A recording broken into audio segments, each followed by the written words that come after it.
है अगर गुरुवर का सानिध्य पाना तो विद्यासागर.गुरु पर जरूर आना। ओम नमस्ते ओम नमस्ते ओम नमस्ते। अहिंसा परमो धर्म की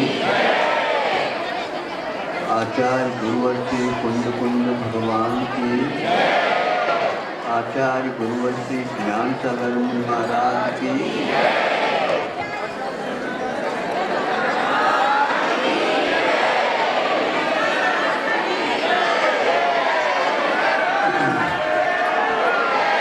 शांति से बैठो, आवाज नको, आवाज नको। एक ही बार दे बोलते हैं, ज़्यादा नहीं। अब देखो,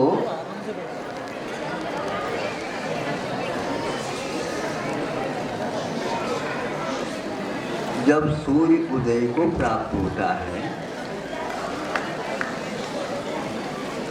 तो किधर होता है? पूरब को होता है। पूरब को आपने कभी देखा है? नहीं। पूरब कैसे कहा आपने? हाँ, ये आकाश अमूर्त है, निष्क्रिय है, जहाँ है वहीं पर है, आना जाना उसका होता नहीं। किंतु सूर्य और चंद्रमा आदि ज्योतिष मंडल आता है और जाता है का अर्थ ये है वे क्रिया वाले हैं, इनमें गति होती है। इसलिए जब वह प्रभात में सूर्य का उदय होता है तो उसका नाम पूर्व ऐसा कहा जाता है। अब प्रभात में लाल लाल लाली होती है क्या? नहीं होती। वह प्रभात में ही होती है, किंतु बाद में कोई देख नहीं सकता उसको, और उसके बिना काम भी नहीं चलता। ठंड लगती है, सूर्य का उदय होता है, गर्माश मिलता है, उससे राहत मिलती है। तो सुबह सुबह प्रभाकर को या भानु को देखते हैं कई लोग। कहाँ चले जाते हैं? ऊंचे स्थान पर चले जाते हैं, वहाँ से वहाँ सूर्य का उदय देखने में आता है। लाल लाल रहता है, उसको देखने से आंखों की ज्योति भी बढ़ती है, बाद में देखेंगे तो घटती है, ध्यान रखना है। हाँ, तो अब वह प्रभात में लाली है, बहुत सुंदर लगती है। इसी प्रकार संध्या में शाम के वक्त वह सूर्य पुनः अपना जो उदय के काल में आभा थी, उसी प्रकार वहाँ पर भी आभा होती है, दिखते हैं। इसलिए लोग सनसेट और सनराइज इन दोनों को देखते हैं। हम तो प्रभाकर को देखने के आग्रह करते हैं, आप लोग प्रभाकर को देखो, ताकि ये तीन लोक को प्रकाश देने की क्षमता जो रखता है उसका अनुमान किया जा सकता है। ये प्रभाकर को देखने से कुछ ही स्थान में प्रकाश इसका फैलता है, किंतु तीन लोक जो जानते हैं, तीन काल को जो जानते हैं, उनकी प्रभा, उनकी ज्योति, उनके पास कितना आलोक होगा इसका अनुमान लगाया जा सकता है। तो बात रही संध्या काल में भी लाली होती है और प्रभात में भी। प्रभात में भी लाली होती, संध्या में भी हो लाली है। एक सुलाती और एक जगाती कितने अंतर वाले हैं। अब बताओ आप, आपको समझ में तो आ रहा है, इसलिए तालियां बज रही हैं, बहुत अच्छा। अब सुबह भी लाली होती है और शाम को भी लाली होती है, किंतु शाम की लाली आपको सुला देती है, थके हुए रहते हैं आप, किंतु सुबह की लाली क्या करती है? हाँ, जगा देती है। दोनों लाली होते हुए भी दोनों समान नहीं है। ये आप बताओ, यहाँ पर आए, ये प्रभात की लाली है कि शाम की लाली है? आप तो बिल्कुल समझदार है। हाँ, तो सुबह की प्रभात की जो लाली है वो यहाँ पर आने के लिए आपको प्रेरित करती है, और शाम की जो लाली है, चलो भैया मोटर गाड़ी छूट न जाए, सब भग जाते हैं। रविवार के दिन आते हो हैं एक हफ्ते में, किंतु अब आप ही बताओ, सुबह की लाली अच्छी लगती है क्या शाम की लाली? हाँ, सूर्य तो प्रभाकर तो एक ही है। इस प्रकार वह उदय को प्राप्त होता है, उस समय पूरी संसार ही जागने लग जाते। और जब जागते हैं उस समय मन की परिणति बहुत प्रसन्नता को लेकर के चलती है। इसी प्रकार हमें दो प्रकार की बातें हैं।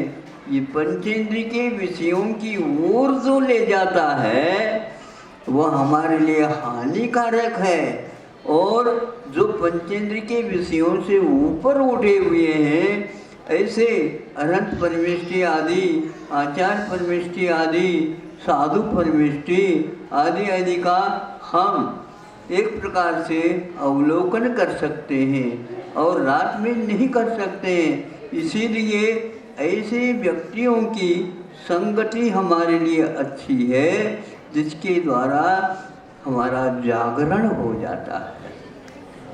नहीं है तो विषयों में, कषायों में सो जाएंगे तो वहाँ पर लुट जाते हैं, और सो जाते हैं तो उस समय सूर्य नहीं रहता है, इसलिए क्या प्रकाश तो मिलता ही नहीं, और अपने आप ही निद्रा देवी उदीर्णा को प्राप्त हो जाते हैं, और आप एक प्रकार से शव के समान, शव का अर्थ मुर्दे के समान सो जाते हैं, पता ही नहीं लगता।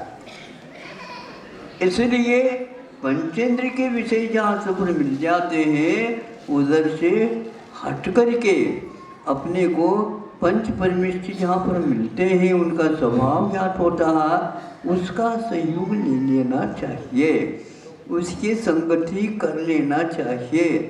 आप लोगों को अभी कैसे लग रहा है? अब घर में कैसे लगता है? हमने वो लावा, हम ये लावा, हमने दिया नहीं, वो नहीं किया, वो नहीं किया, आदि आदि, सिर में दर्द होने लग जाता है।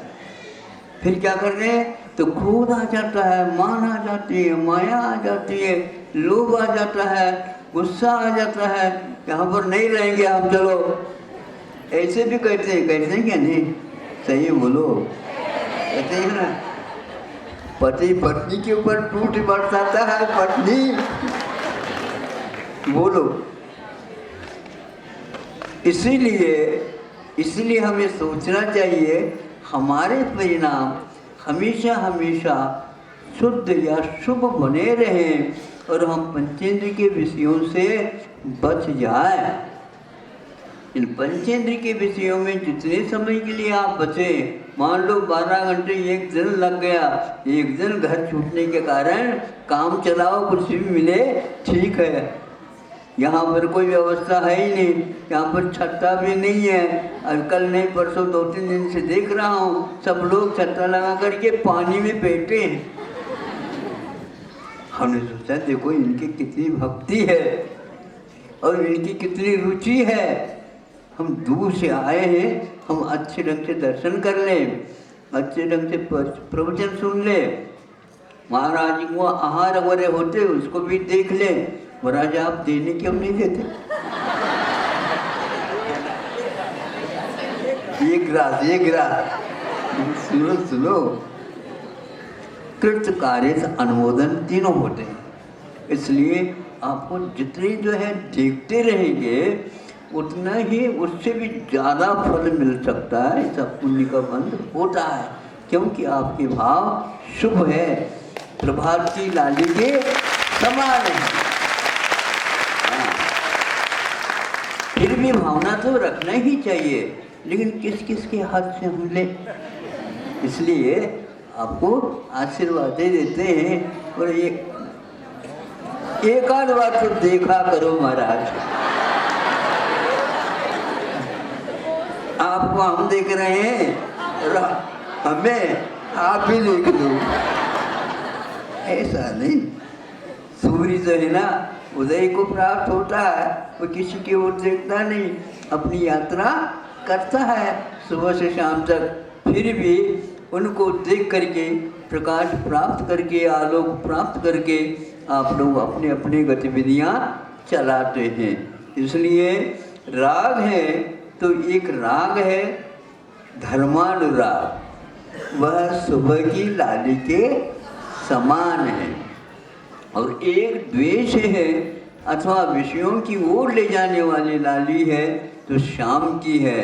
तो 12 घंटे आपके जीवन के एक एक दिन में यूं ही फालतू चले जाते हैं, 12 घंटे काम में आ जाते हैं। इसलिए जो व्यक्ति दिन में भी जो कुछ भी भोजन पान आदि करके बार बार ये चिंतन करें, हम गए थे शिवपुर को, वहाँ पर ऐसे ऐसे हो रहा था, इसको याद करो।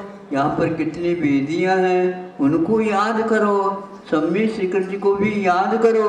गए हैं तो, नहीं गए हैं तो दूसरे को पूछ लो कैसा होता है। इसका सब चिंतन करने से आप घंटों निकाल सकते हैं। घर में बैठ करके भी यहाँ की यात्रा का स्मरण आप लोगों के लिए पुण्यवर्धक होगा। नहीं समझे, कोई लोग आना तो चाहते हैं लेकिन आना मिले तो। हाँ महाराज बहुत देर के बाद दर्शन हो गया आपका, तो हमने कहा घर से बाहर निकलेंगे तभी तो होगा। बोलो महाराज, घर से बाहर निकलना तो चाहते हैं लेकिन घर छूटता ही नहीं। घर कभी छूटता नहीं, घर को छोड़ना। आप लोगों को याद हो गया।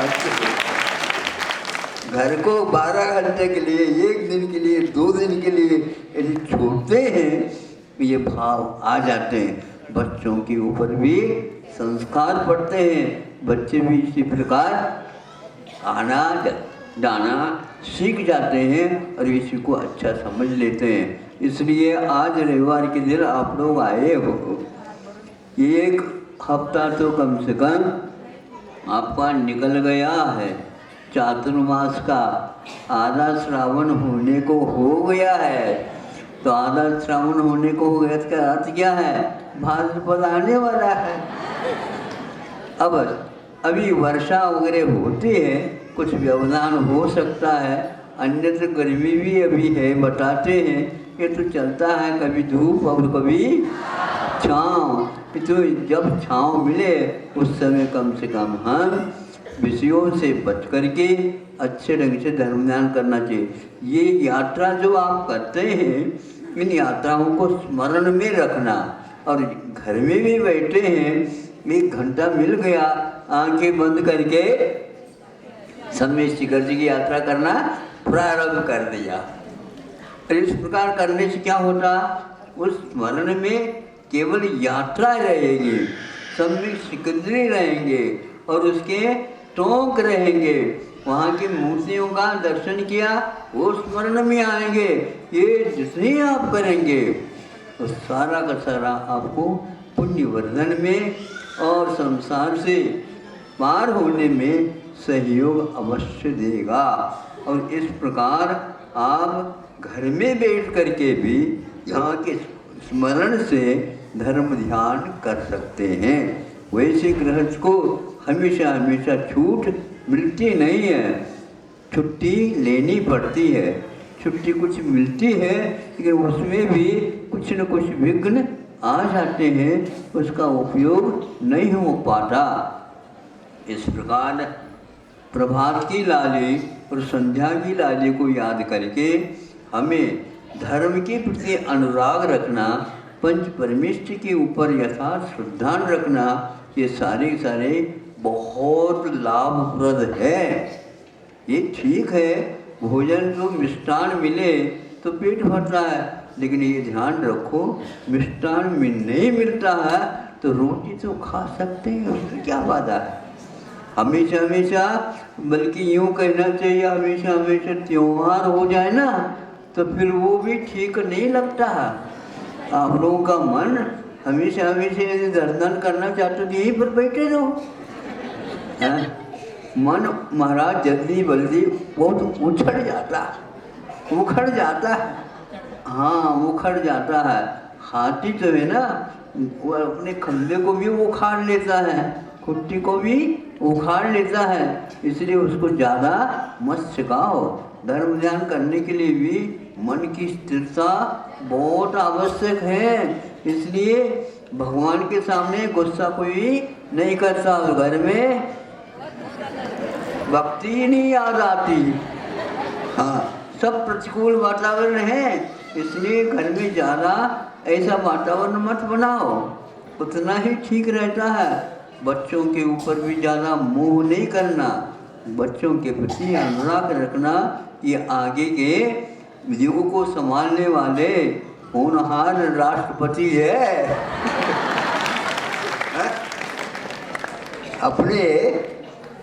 अपने संतान जो है ना, संतान एक कुलदीपक कहा है, पुत्र है कुलदीपक, कुल की वह दीपक हैं। इस प्रकार धर्म ध्यान करने के लिए एक प्रवाह को आप निश्चित कर रहे हैं, इसके प्रति धर्मानुराग रखो, विषयानुराग ठीक नहीं है। अपने परिवार के प्रति भी ज़्यादा मोह नहीं करना चाहिए, बल्कि यूँ कहना चाहिए वो उसको संयत बना करके अड़ोस पड़ोस के बच्चों के प्रति भी स्नेह रखना चाहिए, उनको भी अच्छे संस्कार दिलाना चाहिए। इस प्रकार करने से आपके प्रति अड़ोस पड़ोस बहुत ही प्रेम वात्सल्य रखेंगे और इससे धर्म ध्यान में बहुत ही प्रोत्साहन मिलता है। इस प्रकार राग द्वेष होते हैं, लेकिन विषयों से द्वेष हो और धर्म के प्रति अनुराग हो। ये अनुराग हमारे लिए प्रभात की लाली के समान काम कराने वाली है। इसके माध्यम से संतों ने भी ये कहा कि उनको भी इस प्रकार के भाव करने पड़ते हैं और वो करते हैं। धर्म प्रभावना के लिए उपदेश आदि देने की भी आज्ञा भगवान के द्वारा दी हुई है और उसके अनुसार आपको सुनने के लिए भी कहा गया है। सुन करके भी उसका उपयोग भी करना चाहिए। हमारे पास सम्यक दर्शन है तो उसके 3-4 गुण तो हैं, लेकिन 7-8 गुण भी और हैं जो 8 प्रकार के अंग हैं। उन अंगों का जैसे हम प्रयोग करेंगे तो हमारा शरीर काम करता रहता है, उसी प्रकार निश्चंक आदि जो 8 गुण हैं उनको याद कर लेना। और 4 जो है मुख्य हैं, जो वात्सल्य है, स्थितिकरण है, उपगोहन है, धर्म प्रभावना है, ये 4 निश्चित रूप से आप लोगों को आवश्यक है जो अपने सम्यक दर्शन को सुरक्षित रख सके। अगर आपका सम्यक दर्शन सुरक्षित रहेगा तो आप मरण के उपरांत स्वर्ग ही जाएंगे, अन्यत्र नहीं जाएंगे और वहाँ से यहाँ पर पुनः मनुष्य भाव मिलेगा यदि सम्यक दर्शन है तो। इस प्रकार निश्चित करके बहुत जल्दी आपको छुट्टी यहाँ से संसार से मिल सकते। छुट्टी चाहिए आप लोगों को? हाँ, बच्चों को जिस प्रकार स्कूल जाना भी अच्छा लगता है, छुट्टी और अच्छी लगती है, उसी प्रकार यहाँ पर भी है। स्वर्ग जाना चाहिए, क्योंकि स्वर्ग यदि नहीं जाते तो अच्छे संगति हमें नहीं मिलती। देव गुरु शास्त्र का साक्षात जो हमें दर्शन होता है, ये इसी के साथ होता है। उसमें भी जा करके समझ में आ जाता संसार कितना भयानक है, फिर वहाँ से यहाँ आ जाए। इस प्रकार करते सम्यक दर्शन यदि आपका स्थिर है, मुक्ति एक दिन निश्चित ही मिलेगा। इसलिए सम्यक दर्शन को जैसे 8 अंग में से जो शरीर बना है, उसी उसी प्रकार निशंक आदि 8 गुणों से युक्त है। इस सम्यक दर्शन को सुरक्षित रखना चाहिए। अहिंसा परमो धर्म की।